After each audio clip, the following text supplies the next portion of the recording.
আজিকালি যে বন্ধৰ দিনটোলৈ বুলিয়ে ৰখি থকা হয়, কোনদিনা বন্ধ আহিব, কোনদিনা কামবোৰ কৰিম। যিহেতু আজিৰ পৰা মোৰ ছামাৰ ভেকেশ্যন ষ্টাৰ্ট হৈ গৈছে, সেই ৰাতিপুৱাই ধুবলগীয়া কাপোৰখিনি মেচিনত দি দিলোঁ আৰু কাপোৰখিনি ধুই হৈ মই আহিলোঁ মোৰ মিনি গাৰ্ডেনখনত পানী দিবলৈ। যিহেতু মই ৰাতিপুৱাৰ সময়ত সময়ে নাপাওঁ আনদিনাখনে, সেয়ে আজি ভাবিলোঁ ৰাতিপুৱাই পানীখিনি দি লওঁ।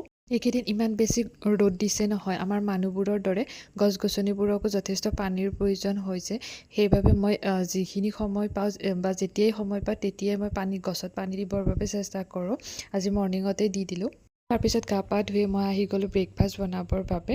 ব্ৰেকফাষ্টত ৰুটি আৰু চাহ বনাইছিলোঁ। তাৰপিছত ব্ৰেকফাষ্ট কৰিয়ে মই কৰিব লৈছোঁ দৰ্জাখনত কালাৰ। যোৱা ছানডেৰ দিনাখনেই এই দৰ্জাখন এক্সচেঞ্জ কৰা হৈছিলে, কিন্তু কোনো ধৰণৰ কালাৰ কৰা হোৱা নাছিলে।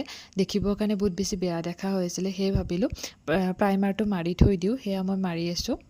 ইভিনিং সময়ত আমি আহিলোঁ হৰে কৃষ্ণ মন্দিৰলৈ বুলি, যিহেতু শ্ৰীকৃষ্ণৰ ৰথযাত্ৰা চলি আছিলে আৰু মই শ্ৰীকৃষ্ণৰ ৰথযাত্ৰাত হৰে কৃষ্ণ মন্দিৰত যাই পোৱা নাই। আমাৰ ঘৰৰ ওচৰতে হয় যদিও মই তেনেকৈ যাই পোৱা নাছিলোঁ। সেয়ে ইভিনিং সময়ত আহিলোঁ। বহুত বেছি মানুহ হৈছিলে, বহুত ভাল লাগিছিলে।